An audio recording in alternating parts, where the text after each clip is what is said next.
The next case, this woman, the baby died in the womb at 22 weeks. The caregiver here also started to CS instead of vaginal delivery. In the process, the woman lost so much blood that she was transfused with 13 pints of blood. And that didn't solve the problem. She still died. So why was the bleeding uncontrollable? Right.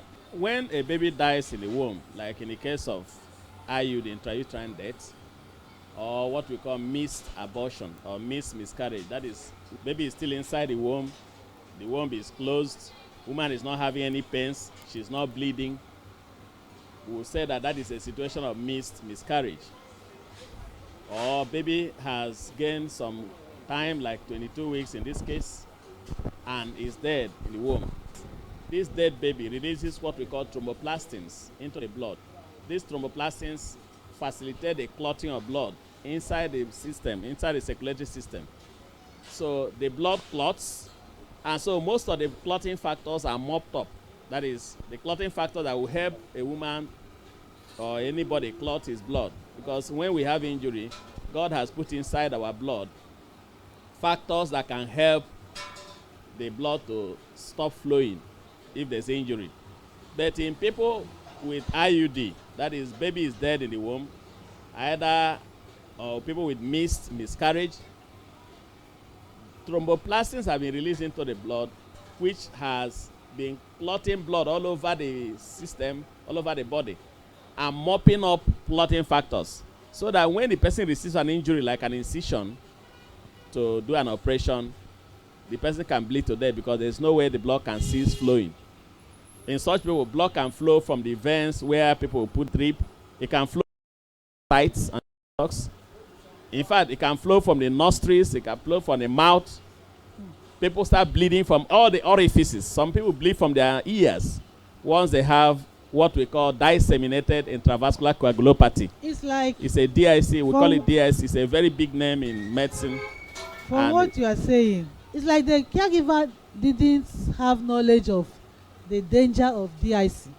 Why he has to go for CS to deliver a 22 weeks baby that is dead. I think it may not necessarily be that he didn't have knowledge, but the understanding that this DIC can happen is a reality. Because some people think that it's in a textbook. I have read it. There's no doctor that will not have come across DIC. But the issue is that the fact of understanding that this thing can actually happen is important. And that is why we are encouraging our people to be part of the childbirth attendance seminar, because it's for everyone. There are things you will know or you get to know that you have not had before or you have not experienced before, and that will help you and standardize your practice. Because what that caregiver should have done is to collect small blood from that woman, like 2 ml of blood, put it in a glass container, turn the blood for some time, time the time you collected the blood, turn the blood and check when the blood clots. If the blood clotted within 12 minutes, then that woman has no DIC. That is, what we are talking about is DIC, disseminated intravascular coagulopathy. That is, the clotting mechanism of the body has gone haywire. The woman is not able to clot any blood. So once you cut her, you kill her.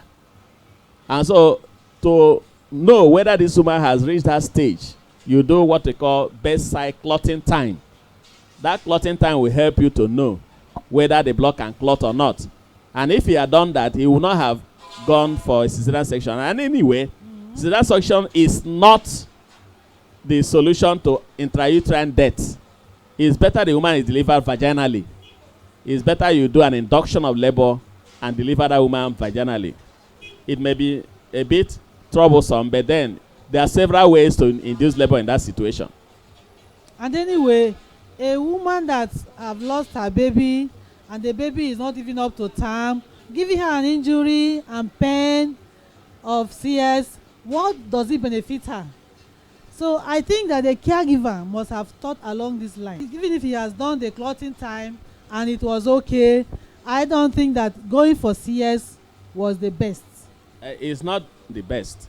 But the only thing that some IUDs, some deaths of babies are quite challenging to induce. Okay. Some of them, it may be difficult to actually induce.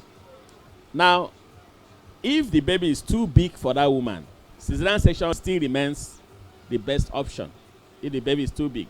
At 22 weeks? No. What I mean is that for women that babies died later, okay, 22, baby is still small. So cesarean section was not the best option. But induction of labor can also be challenging. But every caregiver should know all the methods of induction. In some induction of labor, if it's difficult to use cytotec or misoprostol or oxytocin to induce, you can use Foley's catheter. And you can balloon it up. You can put injection water into the balloon it up, and then allow it to help you dilate the cervix. You can leave it there for some time. It will now be able to go out as the cervix begins to dilate. So Foley's catheter can be used for induction in this kind of situation if the drugs failed. So it's not just about drugs. It's also about the use of Foley's catheter in achieving induction of labor. So our caregivers, I hope you are listening to us, because this talk, as we are discussing it, x-raying it, we are also passing out knowledge to you, because we don't want the death of our women to continue. We say enough of all this. If you don't have enough knowledge and skill, come to the Safe Motherhood Empowerment and Enlightenment Initiative Childbirth Seminar. Come and acquire the knowledge that you need to do this work. Our women should stop dying in the hands of people out there that call themselves childbirth attendants. We say enough of this. Enough of this.